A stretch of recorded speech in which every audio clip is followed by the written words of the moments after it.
Om Swastiastu, Assalamualaikum warahmatullahi wabarakatuh. Salam sejahtera bagi kita semua. Selamat sore Tribuners semuanya. Jumpa lagi dengan saya kembali dalam acara Bincang Tribun Bali. Kali ini kita akan mengangkat topik yang cukup menarik, yaitu razia perut lapar di masa pandemi. #ingat pesan ibu. Kali ini kita sudah kedatangan tamu atau narasumber yang cukup kompeten dan sangat luar biasa, yaitu Bapak Wayan Puspanegara, Ketua LPM Legian Kute. Ya. Om Swastiastu. Om Swastiastu, selamat sore Mas Ali dan seluruh kru di Tribun Network. Ya. Dan selamat sore seluruh pemirsa. Salam sehat di tengah pandemi COVID. Oke. Dan kemudian tamu spesial kedua adalah Mr. Nicholas Giman dari Yayasan SOS. Om Swastiastu, selamat sore. Selamat sore. Iya. Halo semuanya. Ya. Kali ini kita akan mengangkat topik yaitu yang cukup menarik di masa pandemi COVID-19, yaitu kegiatan sosial yang dilakukan oleh LPM Legian, yaitu razia perut lapar di masa pandemi. Nanti kita akan membahas dan ngobrol bagaimana sih razia perut lapar itu dan bagaimana sampai sekarang apakah masih tetap berlangsung dan lain sebagainya. Kita Tribuners semuanya nanti bisa gabung. Caranya cukup mudah, yaitu langsung komentar atau bertanya di kolom komentar Facebook dan YouTube Tribun Bali. Kita mulai bincang Tribun Bali kali ini dengan topik razia perut lapar di masa pandemi. Ingat pesan ibu. Kalau Anda berada pada satu ruangan dengan jarak yang dekat, maka Anda tidak boleh melepas masker atau menggunakan masker yang tidak sesuai dengan ketentuan. Banyak yang memakai masker digantungan begini. Saya kalau menggunakan masker seperti ini, maka masker ini sudah akhir dan saya tidak boleh lagi menggunakan. Saya harus memotongnya dan membuangnya. Saya harus menggunakan masker yang baru dengan cara mengambil yang benar dan memasang kembali yang benar.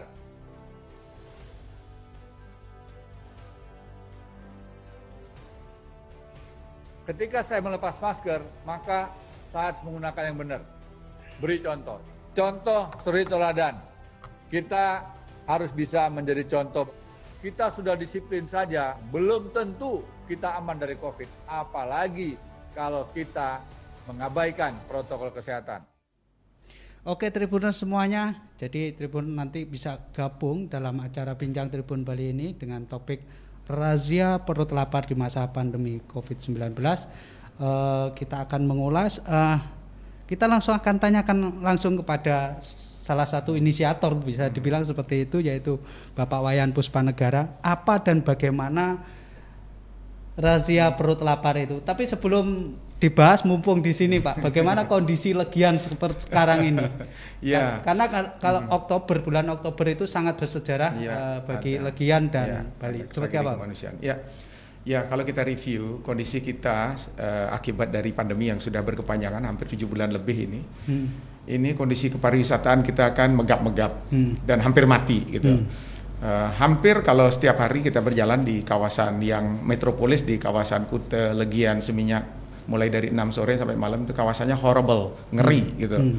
Karena tidak ada kehidupan, yang ada hanya lampu-lampu jalan dan tidak ada pergerakan orang dan wisatawan. Karena memang kawasan itu, Samigita terutama, Seminyak, Legian, Kute ini adalah destinasi internasional. Jadi lebih banyak di situ biasanya komunitas masyarakat luar negeri seperti Australia, New Zealand, Singapura, Eropa, Amerika, dan sekarang mereka semua hengkang.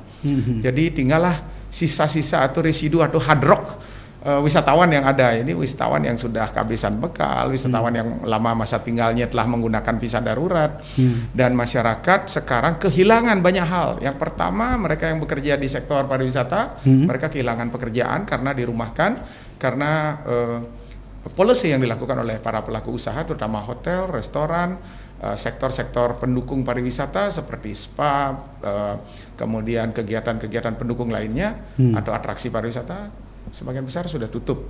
Kalau mereka buka, mereka mengalami kerugian dari segi operasional. Karena tidak ada tamu, tidak seimbang, ya tidak seimbang. Nah, oleh karena itu mereka lebih baik tutup, dan tutup inilah yang berdampak. Yang pertama kan tenaga kerja di pariwisata itu kan ada 3 jenis. Yang pertama namanya daily worker, yang DW udah pasti out dia. Yang kedua namanya tenaga kerja kontrak. Nah, ini dia tinggal menunggu kontrak. Kalau kontraknya berakhir di masa Februari, Maret, April, Mei, ya pasti mereka diputus. Kemudian ada yang permanen. Nah, yang permanen mereka juga dirumahkan karena memang operasional tidak ada. Nah, jadi mereka dirumahkan. Ada juga mereka yang semi dirumahkan, mereka dipekerjakan 3 jam tapi gajinya mengikuti 3 jam gitu. Akibatnya adalah secara totally masyarakat kita yang ada di kawasan Kuta, Legian, Seminyak atau di destinasi pariwisata ini, karena 99% mereka tergantung kepada pariwisata. Artinya sekarang kehidupan mereka nyaris lumpuh untuk kebutuhan sehari-hari saja. Masyarakat kami di sana harus meminjam uang untuk kebutuhan makan. Ini artinya mereka sekarang menghabiskan tabungan terus. Begitu tabungan habis, kalau sampai di akhir tahun 2020 ini, kami tidak bisa bayangkan apa yang terjadi. Yang pertama adalah secara psikologis, masyarakat pasti perut kosong, itu hubungannya kepala pasti tidak bisa berpikir logis. Kemudian juga temperamen orang akan mulai semakin naik. Nah, faktor-faktor psikologis ini telah terjadi di masyarakat kami gitu. Nah, kembali melihat secara general akibat COVID ini yang kita tidak tahu kapan akan berakhir, dan masyarakat kami juga sangat berharap. Sebenarnya kita sudah mendukung apa yang dilakukan oleh pemerintah Provinsi Bali melalui gubernur, di mana tanggal 9 Juli Pak Gubernur menyatakan dibuka secara lokal. Kita menyambutnya dengan luar biasa, sukacita nih, sampai kita bikin pita di pantai. Kemudian tanggal 31 Juli dibuka untuk wisatawan domestik. Kita sampai bikin semi mercon di pantai. Artinya untuk euforia kita. Tapi apalah gitu.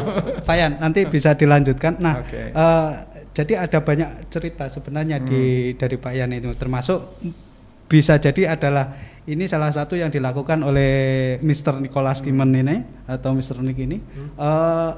Kesibukan sekarang itu kalau di Legian seperti apa sekarang? Kalau saya lebih sibuk di Sanur, jadi masak setiap hari di rumah Sanur. Jadi sebelum pandemik ini, SWS organisasinya dapat banyak makanan dari hotel, makanan sisa yang kita redistribusi untuk orang yang perlu bantu. Setelah hotel tutup, kayak Pak Wayan tadi bilang, banyak makanan yang kita dapat kurang karena hotelnya sudah tutup kan, sudah nggak operasi, jadi makanan yang kita bisa dapat untuk donasi kurang. Setelah itu kita buka dapur umum. Tanggal 17 Juni sampai sekarang kita masak setiap hari, sudah bikin 185.000 bungkus dalam hampir 4 bulan sekarang, dan distribusinya kemana aja. Sekarang kita juga bantu Pak Wayan di Legian karena memang Legiannya situasinya parah banget. Dan ada banyak orang yang perlu bantu. Jadi setiap hari kita kasih nasi bungkus, dan kalau ada Coco Crunch juga atau apa aja yang beda, kita bisa kasih untuk donasi. Kalau kegiatan secara pribadi apa saja, Mr. Nick? Your private activity. Private activity. Personal activity. Usually, biasa saya kerja terus sih. Dia sebagai chef. Jadi sebelum buka dapur umum ini, saya juga nggak ada kerja karena COVID. Saya dulu kerja travel, setelah itu tutup, jadi saya cari kerja. Saya kontak SOS, jadi volunteer, tapi sekarang sudah chef di dapur, dan setiap hari di sana saya masak. Kalau my free time nggak ada sih. Kerja terus. Pagi ini saya bangun jam 2:30, 3:30, mulai jam 4, besok lagi setiap hari kayak gitu. Jadi bisa dipahami seperti itu, Pak. Aktivitas dari teman-teman yang lain bisa dibaca seperti itu. Nah, kemudian saya lihat bahkan pada masa pandemi atau sebelumnya itu kan kegiatan LPM itu sangat luar biasa, terutama LPM Legian. Apalagi sekarang di masa pandemi COVID-19 ini. Nah, kegiatan apa saja itu, Pak, sebenarnya dari yang digagas oleh LPM ini? Ya, yang jelas LPM kan jelas ini sudah digariskan oleh peraturan pemerintah ya, PP nomor 5 tahun 73. Di sana tegas bahwa LPM adalah lembaga pemberdayaan mitra pemerintah kelurahan yang tugas pokok fungsinya yang pertama itu adalah menggerakkan swadaya gotong royong masyarakat dan membangun kekuatan pembangunan partisipatif. Nah, oleh karena itu sebagai lembaga pemberdayaan tentu kita pas kita masuk di pandemi COVID ini tentu kita tidak tinggal diam. Ya. Artinya sekecil apapun yang bisa kita lakukan dalam upaya untuk turut pertama melakukan pencegahan dan penanggulangan COVID-19 ini. Nah, kegiatan LPM sesungguhnya sekarang ini lebih berbasis kepada upaya untuk pemberdayaan kepada masyarakat di tengah pandemi. Kegiatan kita sebenarnya sangat variatif ya. Begitu kita, ya saya dengan jajaran dipilih jadi pengurus LPM di tanggal 4 Mei gitu, kita langsung hari itu kita sudah langsung dirikan posko COVID mandiri LPM Kelurahan Legian. Kita juga dapat donasi karena saya mungkin jaringannya cukup baik ya ke mana-mana. Jadi begitu dilantik sudah ada pihak-pihak yang menyiapkan posko darurat, kemudian termasuk APD, termasuk alat semprot atau disinfektan, dan kita langsung melakukan langkah-langkah yang sifatnya jangka pendek, seperti melakukan supervisi terutama kepada penduduk pendatang yang masuk Legian mulai bulan Mei. Ini kita sisir banget. Ada baiknya COVID ini karena masyarakat pendatang begitu masuk kita langsung sasar, dan justru di situ kan kita ada protap. Protap kita yang pertama adalah mereka yang masuk wilayah Legian, kalau penduduk pendatang nih, kan wajib membawa hasil tes rapid dari daerahnya. Nah, hasil tes rapid itulah kita cek, dan hasil tes rapid kan tidak cukup banyak sekali. Jadi 7 hari harus diulang lagi tes rapid kedua. Kemudian kita minta dia, karena di Bali berarti mereka harus melakukan tes rapid kedua di Bali. Biayanya mereka sudah tahu, dan mereka akan menjadi pusing karena harus mengeluarkan biaya lagi setelah balik dari kampung halamannya ke Bali. Nah, kondisi itu akibat salah satunya adalah ada mereka yang ketika kami periksa 1 hari, besoknya mereka hengkang pergi, dan banyak tuan rumahnya juga sedikit sensi kepada kita karena pemeriksaan itu. Tapi justru itu langkah yang bagus buat kita untuk mendata penduduk pendatang yang memasuki wilayah kita dengan baik dan benar. Nah, efek dari itu kita lihat, makanya mereka ketika datang mereka bisa melakukan tes rapid tapi mereka tidak bisa makan. Nah, ini efek 1. Efek 2 tadi, ketika mereka diputus kontrak nih, tanggal 4 Juni kita ada kasus.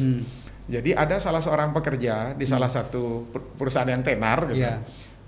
Dia diputus kontrak, yang biasa hidupnya hedonis karena di Kutai itu ya hingar-bingar seperti itu, dia biasa traktir teman, tiba-tiba dia nggak punya uang, dia harus traktir teman, dan dia malu. Pertama dia nggak bisa bayar kos, kedua dia nggak bisa hidup hedonis lagi, bikin party happy-happy. Yang dilakukan adalah memutus urat nadinya, dan ada keinginan untuk mengakhiri hidup gitu, dan mau menerjunkan diri ke tukar bati. Jadi kita pada saat itu dapat laporan dari pemilik rumah kos, kita langsung ambil tindakan. Pertama kita selamatkan yang bersangkutan, karena kan menyangkut masalah biaya pengobatan juga, kita juga kasih secukupnya. Kemudian inilah kita akhirnya upload bahwa kita menemukan orang yang mau bunuh diri.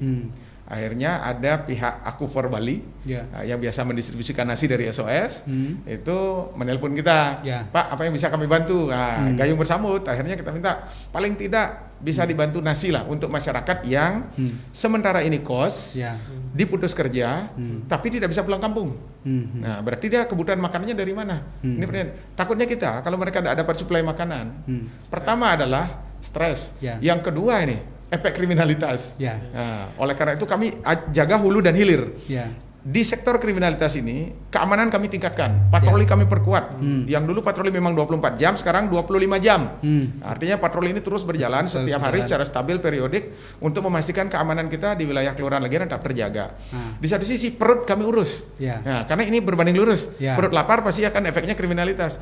Nah, Akufor Bali menyanggupi. Jadi setiap hari memberikan kita. Artinya kegiatan dari LPM itu selain dari sosial, kemudian juga keamanan, terus kemudian ada juga edukasi juga ya Pak? Ada, kegiatan kita sebenarnya sama dengan Hipolexos Budankam lah, ideologi politik sosial budaya dan pertahanan keamanan. Nah, jadi kegiatan kita juga ada, kita perkenalkan tukar mati yang kotor itu, kita bersihkan, ya kurang lebih jaraknya 800 meter, kita proyeksi akan menjadi destinasi pariwisata, dan kita tempatkan kayaking di situ. Ya, akhirnya kita buat lomba kayak. Pak Bupati hadir dan tempatnya sangat cocok, dan memang tukar mati ini ke depan kita akan proyeksikan menjadi destinasi. Nah, selanjutnya kita karena ada di daerah destinasi pariwisata, tentu lokus kegiatan kita lebih kepada upaya-upaya menciptakan facility, safety, service di sektor pariwisata. Nah, semua ini kan harus didukung oleh masyarakat. Masyarakat kita kan ada yang originally, masyarakat asli, ada masyarakat pendatang, dan ada wisatawan. Nah, jadi sekarang karena dia masyarakat kita, Mau tidak mau, suka tidak suka, kami wajib membantu mereka karena kami tahu wisatawan selama ini telah membantu masyarakat setelah bertahun-tahun memberi kehidupan pada masyarakat kami. Terus sekarang kesempatan kami untuk membantu wisatawan yang terlantar. Faktanya setiap hari kami lakukan razia perut lapar, setiap hari kami temukan wisatawan dari berbagai negara yang membutuhkan nasi yang kami bagikan. Dan faktanya mereka sampai menunggu seperti misalnya di Pantai Double Six, dia udah tahu misalnya jam 4 kira-kira nanti berjalan. untuk yang razia perut lapar itu untuk nanti Pak. Saya pengen nanya ke Mr. Nick dulu. Bagaimana melihat pandemi COVID-19 di Bali, terutama di Bali selama ini? Saya sudah 14 tahun di Bali sekarang dari kecil. Jadi saya tahu Bali dulu, Bali waktu ramai banget, dan Bali sekarang. Kalau menurut saya ya memang it's very difficult. Maaf ya saya pakai English dan bahasa. It's very difficult for the people during this time. Susah banget untuk banyak orang sekarang dan ada lebih banyak orang yang perlu bantuan sekarang dari dulu. Dulu ada banyak orang yang juga perlu bantu makanan. Jadi SOS sudah 4 tahun di sini bantuan orang yang perlu makan. Tapi sekarang orang yang perlu bantu lebih tinggi lagi, lebih banyak. Dan kita coba kasih makan banyak ke banyak orang supaya memang nggak stres. Karena kalau dia stres, kalau dia ada pikiran kayak saya harus pilih makan atau saya harus pilih kos atau pilih makan atau pilih edukasi atau apa aja kan, kita mau membantu itu supaya satu kosnya nggak ada. Kalau dia ada kan kos makan setiap hari, kos setiap hari, edukasi, kesehatan. Kalau kita ambil satu, dia bisa bagi uang yang dia ada untuk yang lain. So that's the idea that we want to do, is ease the burden supaya lebih gampang setelah during this pandemic. Artinya sebenarnya kegiatan-kegiatan seperti ini juga mendapatkan impact dari yang lain Pak ya, seperti LPM itu ya. Nah sekarang beranjak ke razia perut lapar secara spesifik. Nah, itu apa razia perut lapar? Kok bisa ada istilah seperti itu Pak? Tapi sebelum dijawab kita jeda dulu Pak.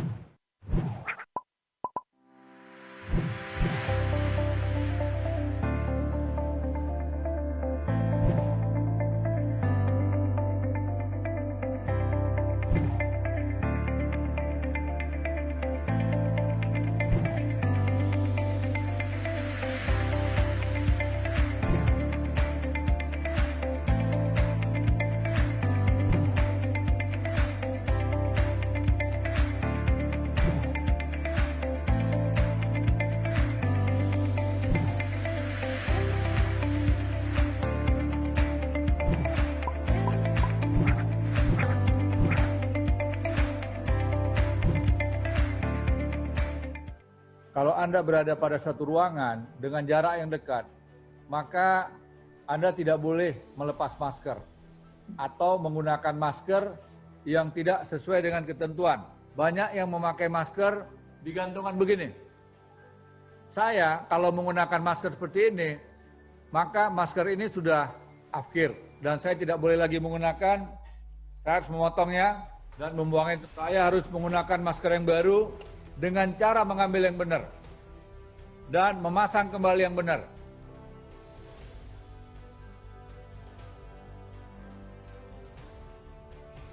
Ketika saya melepas masker, maka saya harus menggunakan yang benar. Beri contoh. Contoh suri teladan. Kita harus bisa menjadi contoh. Kita sudah disiplin saja, belum tentu kita aman dari COVID. Apalagi kalau kita mengabaikan protokol kesehatan.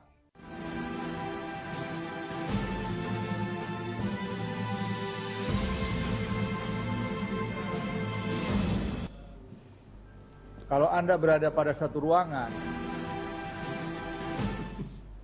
Oke Tribuners semuanya, jadi masih dalam bincang Tribun Bali dengan topik razia perut lapar di masa pandemi COVID-19 dan hashtag ingat pesan ibu. Jadi Tribuners semuanya nanti bisa gabung, bisa bertanya atau komentar di kolom Facebook Tribun Bali. Nah, tadi sempat saya singgung razia perut lapar. Ini istilah yang bagi saya cukup unik juga gitu, razia perut lapar. Nah, seperti apa Pak Yan? Rahasia perut lapar ini sebenarnya bermula dari kita di LPM Kelurahan Legian. Setelah di awal kita melakukan gerakan kemanusiaan, terutama pembagian sembako, kemudian pembagian masker, kemudian termasuk pembagian nasi bungkus yang kita jalankan rutin sebenarnya. Kita dapat donasi juga dari pihak lain. Nah, kemudian terbersit dari kita bahwa kondisi masyarakat sekarang ini kan lapar. Jadi yang menjadi prioritas penanganan jangka pendek kita untuk masyarakat kita di wilayah Kelurahan Legian yang saya sebutkan tadi, masyarakat lokal, pendatang, wisatawan, ternyata mereka butuh makan. Berarti mereka butuh makan karena apa? Karena lapar. Gitu. Nah, jadi juga kita dengar keputusan Gubernur nomor 46 tahun 2020. Jadi di situ ada rahasia masker. Gitu. Nah, akhirnya kita berpikir masker kita juga sering bagikan ke masyarakat, dan bahkan setiap hari kita punya stok masker yang diberikan oleh para donatur. Nah, jadi kita merubah mindset masyarakat agar tidak berpikir rahasia itu serem. Rahasia itu di tengah pandemi ini yang kita takutkan psikologis masyarakat. Belum kena denda lagi kan gitu. Nah, oleh karena itu yang kita pikirkan adalah membuat orang happy gitu ya. Jadi untuk itu kita kemas. Jadi awalnya sebenarnya namanya Rapsong. Rahasia perut kosong, tapi kami pikir nilai bahasanya tidak begitu merakyat gitu. Akhirnya saya idekan sambil menghayal gitu, kita ciptakanlah ini namanya rahasia perut lapar gitu. Nah, rahasia perut lapar ini lebih mengarah kepada mereka yang tidak bisa makan sehari-hari. Dan akhirnya apa yang kita lakukan? Kita membuat database. Pertama adalah database masyarakat marginal, seperti misalnya pemulung, pedagang kaki lima, pedagang keliling yang tidak berpenghasilan. Jadi kita catat mereka, akhirnya kita dapatkan pemulung sebanyak 124 orang di wilayah Kelurahan Legian. Ini sasaran pertama kita. Razia perut lapar ini dimulai bulan apa, Pak? Kita mulai bulan Juni. Jadi ketika kejadian orang mau ada rencana mengakhiri hidup itu tanggal 4 Juni. Yang tadi sempat terus tanggal 5 kita dikirimkan nasi oleh Aku for Bali. Nah, kemudian Aku for Bali bilang kita bisa support setiap hari. Nah, makanya kita buat database.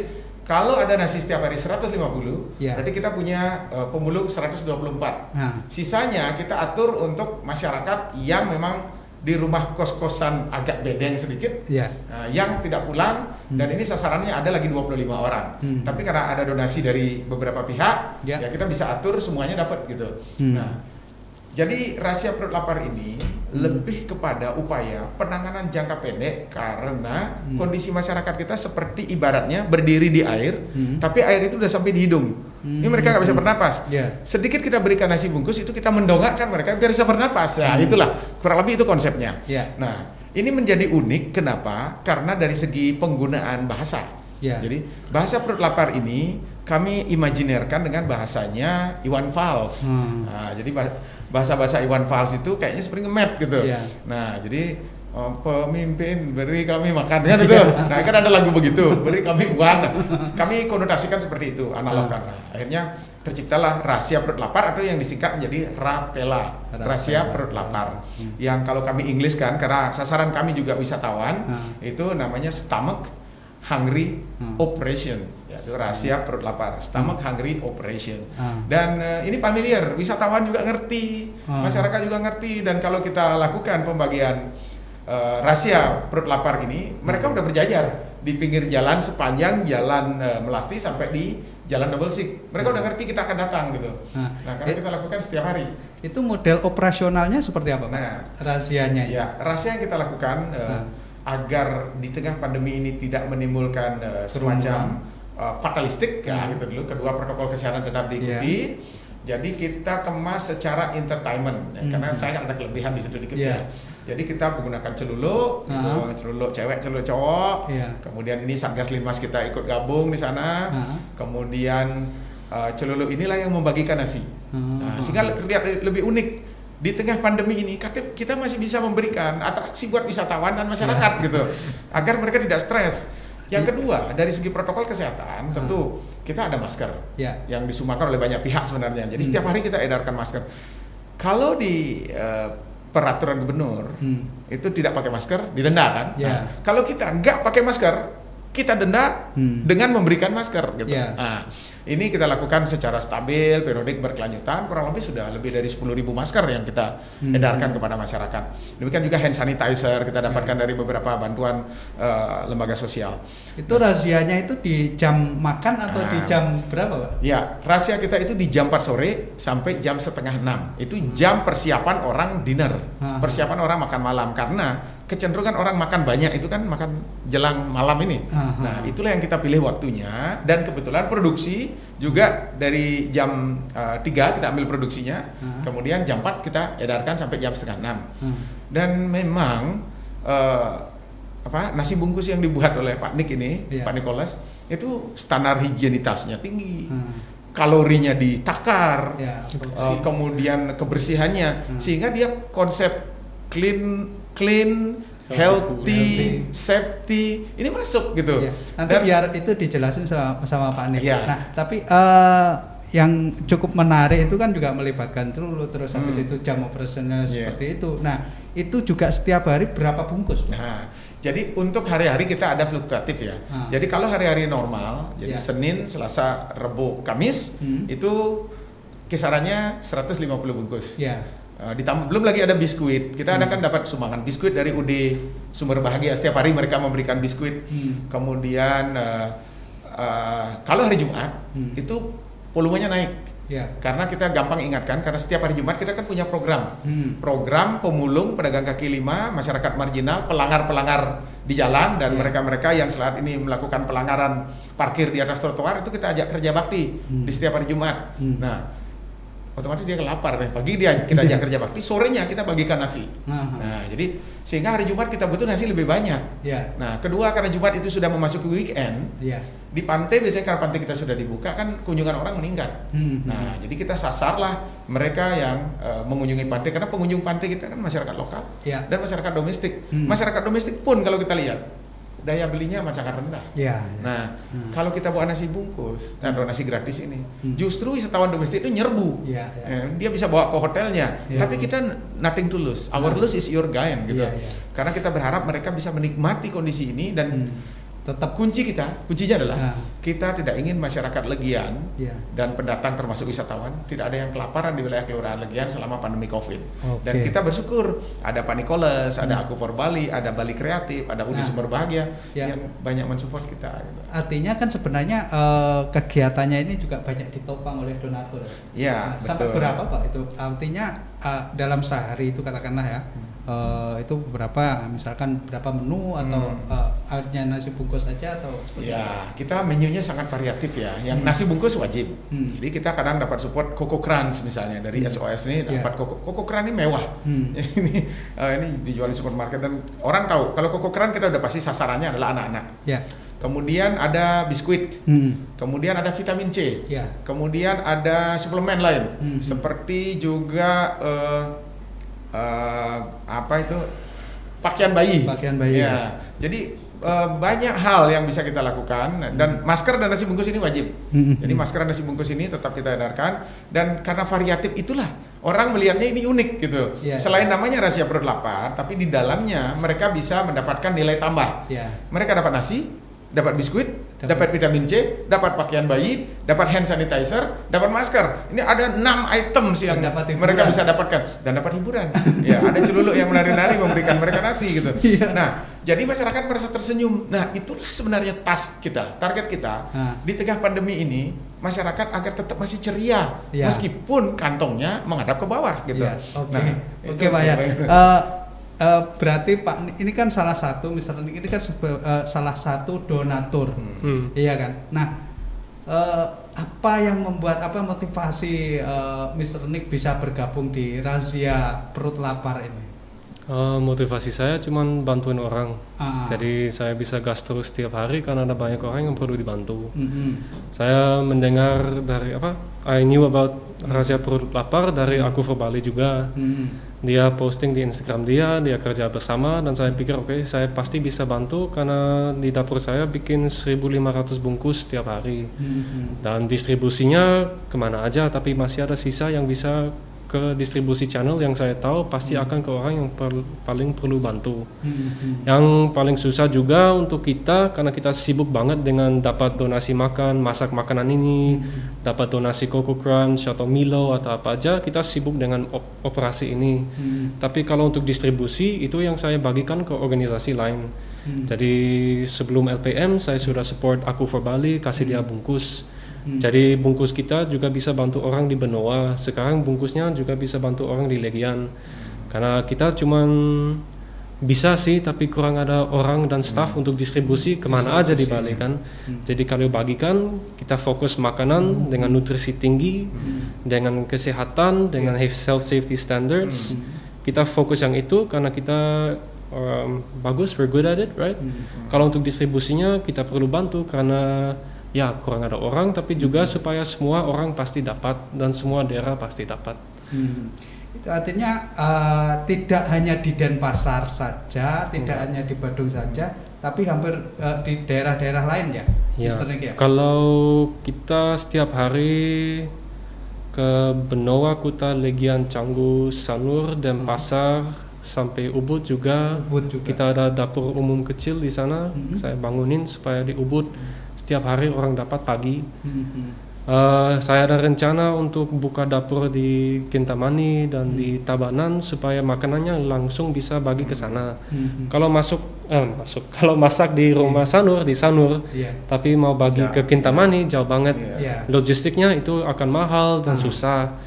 Jadi lebih baik kalau buka dapur umum di sana juga dengan sistem sama yang kita punya di Sanur, cuman di sana. Dan di sana juga bisa beli langsung dari farmer yang di sana kan, beli langsung supaya dia dapat uang, kita masak dan bagi lagi di daerah sana supaya semua orang benefit from it. Itu rencana kita untuk maju ke depan. Artinya sebenarnya juga ekspansinya ke ke kabupaten lain, Pak ya. Ya. Nah, kemudian sekarang ini kan sudah ada rencana berikutnya, Pak, razia perut lapar. Apakah skupnya diperluas atau seperti apa sekarang ini? Ya, yang jelas yang pertama adalah karena kita ada di wilayah kelurahan, ya, dan kita adalah lembaga pemberdayaan di wilayah kelurahan.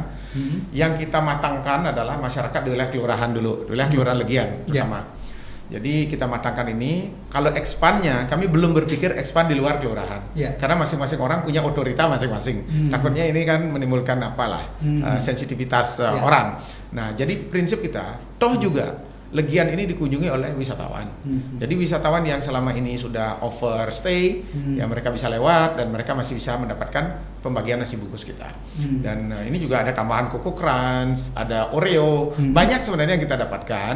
Dan ini membuat rahasia perut lapar ini menjadi semakin menarik karena yang dibagikan tidak hanya nasi bungkus gratis, tapi lebih kepada hiburan, entertainment, kemudian makanan yang selama ini mungkin rare meskipun dalam keadaan normal. Orang Coco Crunch kan juga sulit didapat gitu ya, karena harganya relatif cukup mahal. Ada Coco Crunch, ada Oreo, kemudian hand sanitizer, kemudian ada masker. Ya, kita juga ada biskuit dari beberapa perusahaan diam-diam datang ke LPM Legian, Pak, kami sembahkan ini, jangan sebutkan nama kami. Nah, itu hari ini pun ada warga Legian bikin nasi bungkus disumbang ke LPM untuk dikasih ke masyarakat. Nah, artinya kegiatan ini seperti snowball. Dia menggelinding semakin besar, dan saya pun sebenarnya kaget dari titik rahasia perut lapar ini mengakibatkan banyak orang menjadi simpati dan berempati melalui usaha yang mereka bisa lakukan, dan targetnya tepat. Tepat sasaran, tepat arah, tepat guna. Dan faktanya masyarakat menunggu ini, hari ini mereka berjejer gitu menunggu. Saya juga kadang melihat ibu-ibu tua, meskipun orang di luar daerah gitu ya datang khusus menunggu kita lewat. Artinya sebenarnya kalau secara ekspansi kegiatan itu kan karena terbatas oleh skup Legian. Tapi katanya dengan razia perut lapar ini memberikan kayak semacam motivasi penyemangat yang lain katanya, Pak ya. Di luar daerah ya. Iya, saya kira begini. Apapun yang kita lakukan, kalau memang itu dirasa mengimpact secara positif, ini banyak yang niru sebenarnya. Di Denpasar sudah ada yang mulai buat rahasia perut lapar. Kemudian kami dihubungi oleh banyak lembaga pemberdayaan masyarakat, banyak LPM di Indonesia. Ada yang dari Bandung, dari Jakarta, di Palembang, dari Kerinci Sebelah, sudah mengkomunikasikan gimana sih membuat suatu kegiatan di tengah pandemi tanpa ada dana. Itu kan pertanyaan mereka. Karena memang kita memang berangkat dari hanya semangat. effort kita adalah hanya semangat dan capital working kita hanyalah spirit semangat. Itu yang kita lakukan. Tapi kita yakin bahwa apa yang kita kerjakan kalau sudah tulus, ikhlas, pasti tuntas hasilnya gitu. Dan faktanya memang ya kayak Pak Nick setiap hari kerjasamanya sangat bagus. Dan kita juga sementara kita belum bisa memberikan reward apa-apa kepada para donatur. Tetapi kita yakin bahwa apa yang dia lakukan dicatat dalam hati kita yang paling dalam, dan itulah kemanusiaan yang sesungguhnya. Oleh karena itu saya katakan apa yang dilakukan oleh LPM Kelurahan Legian sederhana sekali. Our loss is your gain. Apa yang kami lakukan adalah untuk Anda semua. Dan kenapa kami lakukan itu? Kami ingin masyarakat tetap tenang, tetap masih bisa menikmati suasana ini meskipun dalam pandemi COVID, dan mereka tidak fatalistik gitu. Tadi Mr. Nick berbicara soal protein dan lain sebagainya yang makanannya itu. Bisa disebutin bahan-bahan makanan apa aja yang menjadi standar dari SOS? Dari menu kita atau? Kalau setiap hari pasti ada tempe dan telur. Itu untuk proteinnya. Kita nggak pakai daging karena mungkin ada orang yang nggak bisa makan beef atau nggak makan daging, atau kalau sudah nggak makan untuk 1 hari atau 2 hari makan daging susah untuk diproses di perut. Jadi protein yang lebih gampang yaitu telur dan tempe, dan juga lebih enak untuk dimasak karena baunya nggak ada di dapur kita. Kalau sayurnya pasti ada paprikanya tinggi vitamin C. Kalau kol vitamin A-nya tinggi juga. Kita juga sayurnya juga tergantung season. Sekarang kan ada banyak labu siam. Ada banyak labu siam yang hampir dibuang karena nggak bisa dibeli karena turisnya nggak ada. Jadi kita beli banyak labu siam sekarang supaya makanannya juga nggak dibuang, itu kasihan banget. So SOS juga food rescue. We are rescuing the food from being thrown away. Itu dia. Jadi itu, dan pasti ada nasi. Harus ada nasi. Nasinya dari petani lokal Bali ya? Nasi beras dari petani lokal yang dia kumpulkan, karena kan juga mereka dapat donasi dari banyak pihak. Nah, jadi nasinya dari lokal, bahan-bahan untuk masak juga diproduksi dari petani lokal. Dan tadi ceritanya cukup menarik ketika membuat dapur umum di masing-masing wilayah itu ada ya di SOS itu. Nah, saya pengen tahu bagaimana penerapan protokol kesehatan ketika itu membagikan atau pas razia perut lapar itu, Pak. Terima kasih gini. Ini protokol kesehatan adalah sesuatu yang wajib, dan justru kita juga lebih kepada memberikan edukasi kepada masyarakat tentang bagaimana protokol kesehatan ini bisa diterapkan lebih ketat lagi. Nah, makanya kita setiap razia ini kan kita bawa masker, kita bawa hand sanitizer untuk mengedukasi masyarakat. Satu, mereka tetap menggunakan masker, dan kedua, kita dalam protokol kesehatan ini kan kita ada voice call, kita ada announcement gitu kepada masyarakat. Jadi kita umumkan, yang pertama setiap kita berjalan di wilayah jalan protokol, kita ingatkan masyarakat untuk tetap menggunakan masker. Yang kedua adalah mereka tetap mengikuti yang 3M itu, mencuci tangan, menjaga jarak, menghindari kerumunan, ini tetap kita lakukan. Dan nih, kalau kita menemukan masyarakat dan atau orang lain yang tidak menggunakan masker ketika kita operasi, yang pertama kita lakukan adalah kita berikan mereka masker. Yang kedua, mereka kita minta untuk membantu dua hal. Yang pertama adalah jika di lokasi kita temukan orang itu terlihat agak kotor lokasinya, nah, kita ada sapu yang kita minta dia bersih-bersih. Nah, ini mengedukasi mereka untuk biasa bersih-bersih, yang terutama ngambil sampah plastik. Yang kedua, jika di lokasi kita temukan kawasannya cukup bersih, kita arahkan mereka setiap hari Jumat jam 8 pagi wajib kerja bakti di Tukan Mati, sekali aja 30 menit mereka kerja bakti. Nah, ini kita arahkan sehingga masyarakat berpikir bahwa mereka hidup di sini, mereka juga ada yang diabdikan kepada lingkungannya. Ini berjalan terus secara stabil kita lakukan, makanya kita setiap hari Jumat seperti besok nih, yang kerja bakti di Tukan Mati itu tidak hanya pedagang, tidak hanya pemulung, tapi para pelanggar di jalanan, mereka yang tidak pakai masker ada di situ, tapi mereka tersenyum. Kenapa mereka happy? Ya itu jawabannya sekarang. Kita serahkan masker pakai celuluk. Kedua, kita ajak mereka bersih-bersih, dan kita sangat humanistik ya menyampaikannya. Pak, kita senyum, Pak. Kita tidak ada marah-marah menyampaikannya. Kita melakukan sesuatu yang berbeda, sehingga rahasia perut lapar ini menjadi tagline yang cukup menarik buat mereka. Justru orang sengaja menurunkan maskernya ketika kita lewat agar mereka dapat masker. Gitu. Tapi itu is no problem. Kenapa? Toh juga hanya beberapa detik mereka lepas, Pak. Kami minta masker. Sejauh persediaan kita ada, kita tetap bagikan mereka masker. Masker yang kita bagikan adalah masker kain. Jadi masker kain yang kami pandang masker itu mungkin cukup lebih protektif untuk mereka pakai. Dan sejauh ini masyarakat sangat menunggu kehadiran rahasia perut lapar ini gitu yang sudah berlangsung dari bulan Juni, Juli, Agustus, September, udah sampai 4 bulan kita. Bisa jadi Pak Yan ketika di sini itu ditunggu di sana ya? Iya memang sekarang memang ditunggu.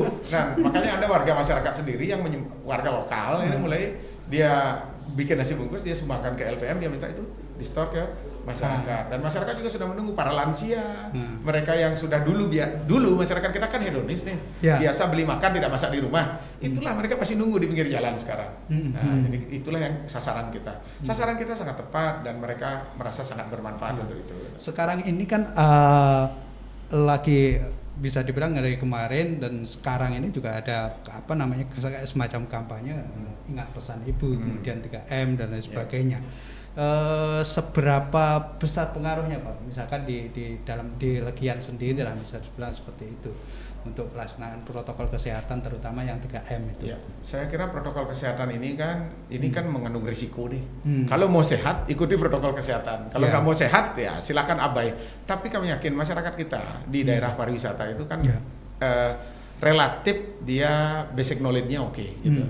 Nah sehingga mereka lebih kepada dirinya sendiri. Saya mau sehat ya saya pergunakan masker, mau lebih sehat lagi tambah face shield lagi gitu.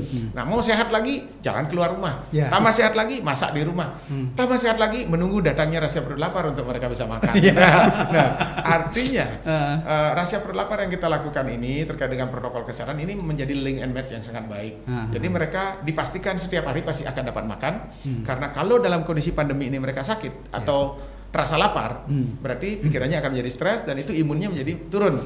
Dia akan menjadi sudah positive thinking bahwa ntar sore akan ada nasi yang datang. Berarti perut kita akan terisi, kita akan ceria, juga bisa nonton celuluk. Nah, akibatnya adalah pikiran mereka jadi rileks. Nah, dan itu imun tubuhnya menjadi naik. Dan itulah yang sesungguhnya yang kita cari, bahwa di tengah pandemi ini satu hal yang paling penting adalah pangannya terjaga, imunnya bisa meningkat, maka pandemi pasti akan berlalu.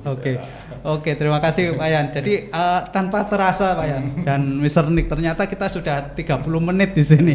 Jadi Bincang Tribun Bali kali ini akan kita tutup, tapi sebelum kita tutup ada closing statement dari masing-masing narasumber. Silakan mulai dari Pak Yan dulu atau dari Pak Nick dulu. Oke, Pak Nick. Closing statement ya. Closing statement saya cuman besok akan ada Hari Makan Sedunia, World Food Day. Di Rumah Sanur kita akan bikin sekitar 2.500 bungkus.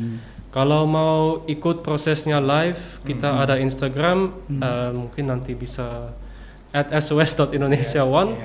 Kalau mau lihat cara bungkus, cara distribusinya, boleh ikut juga. Kita akan ke mana aja di Bali dan juga akan ke Karangasem. Dan it's gonna be a big day. Kita akan kumpul bersama untuk bikin Bali sedikit lebih baik. Terima kasih Mr. Nick. Terima kasih banyak. Pak Wayan. Yang closing statement. Yang penting sekarang adalah masyarakat harus tetap dapat makan. Bagaimanapun caranya sehingga perasaan itu menjadi tenang dan nyaman. Ketika perasaan tenang dan nyaman, maka di situ imun tubuh akan naik. Dan ketika imun tubuh tetap naik, maka kita yakini COVID akan berlalu. Dan ayo kita bangkit dari pandemi COVID sehingga pertumbuhan ekonomi kita mulai berputar lagi dan kita kembali ke kehidupan the new normal atau the era baru, tatanan pariwisata Bali era baru. Sampai jumpa. Bali strong. Tribuners semuanya. Jadi Bincang Tribun Bali kali ini sebenarnya sangat banyak yang bisa kita ulas, tapi karena waktu tidak mencukupi, jadi topik rahasia perut lapar di masa pandemi kita akhiri. Tapi sebelum kita akhiri, pesan saya yang selalu hampir di acara Bincang Tribun Bali yaitu mari cegah dan perangi penyebaran COVID-19. Acara ini adalah kerjasama dengan Tribun Bali dengan BNPB, dan Tribun Bali mengajak seluruh Tribuners untuk selalu menerapkan protokol kesehatan dalam setiap kegiatan. Ingat pesan Ibu 3M, wajib memakai masker, wajib menjaga jarak dan menghindari kerumunan, dan wajib mencuci tangan dengan sabun. Saya kembali mewakili kerabat kerja dari Tribun Bali mengucapkan terima kasih kepada narasumber Pak Wayan, Mr. Nick atas kehadirannya dan semua Tribuner semuanya. Jangan lupa baca tribunbali.com dan ikuti Instagram, Facebook dan YouTube Tribun Bali, dan kami akhiri bincang Tribun Bali ini dengan para Santi Om Santi. Om. Wassalamualaikum warahmatullahi wabarakatuh dan sampai jumpa. Sampai jumpa.